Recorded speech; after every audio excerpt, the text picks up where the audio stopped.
Hello friends, welcome to my channel Nagercoil masala. இன்றைக்கி நம்ம பார்க்க போகிறது சூப்பரான மட்டன் குழம்பு.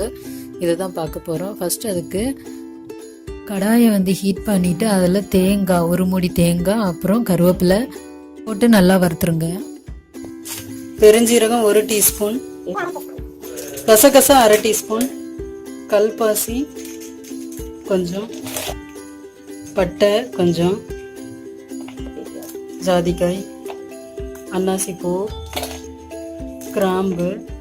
இது இந்த தேங்காய் வறுத்து முடியும் போது இதை போட்டுருங்க. வறுத்து முடிய போது ஏலக்காய் பூண்டு போடுங்க, அதையும் போட்டுருங்க. இதை இனி ஆற வச்சு ஒரு மிக்சி ஜாரில் நல்லா தண்ணி ஊற்றி அரைச்சிருங்க. இப்போ நம்ம அரைச்ச விழுது தான் இது. ஒரு குக்கரில் 1/2 கிலோ மட்டன் க்ளீன் பண்ணி வச்சுருக்கிறேன். இதுக்கு கூட 2 டீஸ்பூன் இஞ்சி பூண்டு விழுது சேர்த்துக்கோங்க. இது வேக வைக்கிறதுக்கு அரை கப் தண்ணி ஊற்றி வேக வச்சுருங்க. 5 விசில் வர வரைக்கும் வேக வைங்க. இப்போ வெங்காயம், சின்ன வெங்காயம் 100 எடுத்துக்கோங்க. அதே மாதிரி சம அளவு எடுத்துக்கோங்க. பெரிய வெங்காயம் 100 கிராம். அதுக்கப்புறம் ஒரு 3 பல்லு பூண்டு, இதையும் இதுக்கு கூட போட்டுருங்க. ஒரு கடாயை எடுத்து அதில் 2 டீஸ்பூன் எண்ணெய் ஊற்றிக்கோங்க. அது சூடான உடனே நம்ம ஏற்கனவே வெட்டி வச்சுருந்த இந்த வெங்காயத்தையும் அதுக்கு கூட போடுங்க. வெங்காயம் அப்புறம் பூண்டு இதையும் சேர்த்து நல்லா வதக்குங்க. இது ஓரளவு வதங்கி வரும்போது நம்ம தக்காளி போடணும். தக்காளியும் போட்டு வதக்கிடுங்க.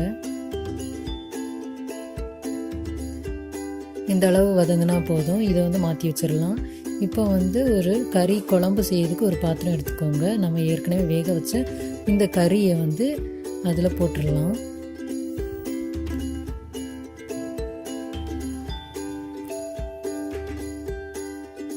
இனி மூடி வச்சிடலாம். 5 நிமிஷம் மூடி வச்சு இந்த மாதிரி வேக வச்சிருங்க. கொஞ்ச நேரம் கூட கட்டும். அதுக்கு முன்னாடி ஒரு சில மசாலா நம்ம வறுக்கணும். அதை பார்த்துடலாம். 2 ஸ்பூன் மிளகாத்தூள், 2 ஸ்பூன் மல்லித்தூள். லைட்டாக சூடு பண்ணுங்க, கரைஞ்சிடக்கூடாது.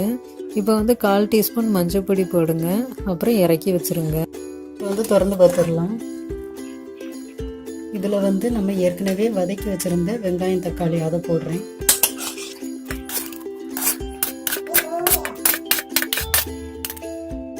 அப்புறம் இந்த மசாலா பவுடரையும் போட்டுருங்க.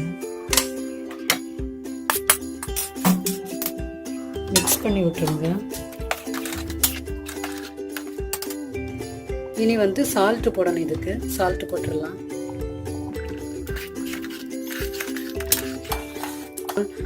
அதே மாதிரி மூடி வச்சு வேக வச்சிடலாம். ஒரு 2 நிமிஷம் கழிஞ்சு எடுங்க. இப்போ நம்ம அரைச்சி வச்சிருந்த விழுது, தேங்காய் விழுதையும் போட்டுருவோம். போட்டாச்சு. அப்புறம் தேவையான தண்ணியும் ஊற்றிக்கோங்க. ஊற்றி இந்த மாதிரி மிக்ஸ் பண்ணிக்கோங்க. இப்போ நீங்கள் உப்பு, காரம் எல்லாமே செக் பண்ணி பார்த்துட்டு மறுபடியும் மூடி வச்சிடலாம். வறுத்து அரைச்சதுனால 10 நிமிஷம் வெந்தா போதும். ஓரளவு வெந்துருச்சு எல்லாமே. இப்போ அதை தாளித்து ஊற்றிடுவோம். அதுக்கு எண்ணெய் ஃபஸ்ட்டு ஊற்றிடுங்க. ஒரு கடாயை எடுத்து இப்போ கடுகு போட்டுடலாம். கடுகு வெடிச்சிட்டு இப்போ சின்ன வெங்காயமும் வத்தலும் நறுக்கி வச்சுருக்காங்க, அதையும் போட்டுடலாம். 2 சின்ன வெங்காயம், 2 வத்தல் கிண்டி வச்சதை போட்டுருவோம். வதங்கட்டும். இப்போ கருவேப்பிலையும் மல்லியும்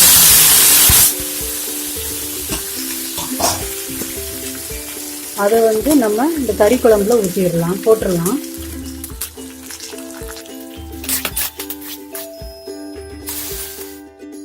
இப்போ குழம்பு ரெடி ஆயிட்டு.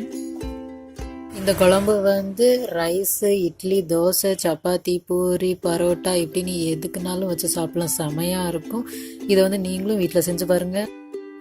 இந்த ரெசிபி உங்களுக்கு பிடிச்சிருந்தா லைக் பண்ணுங்கள், ஷேர் பண்ணுங்கள், கமெண்ட் பண்ணுங்கள்.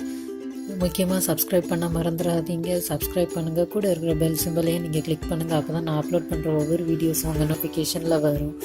தேங்க்யூ.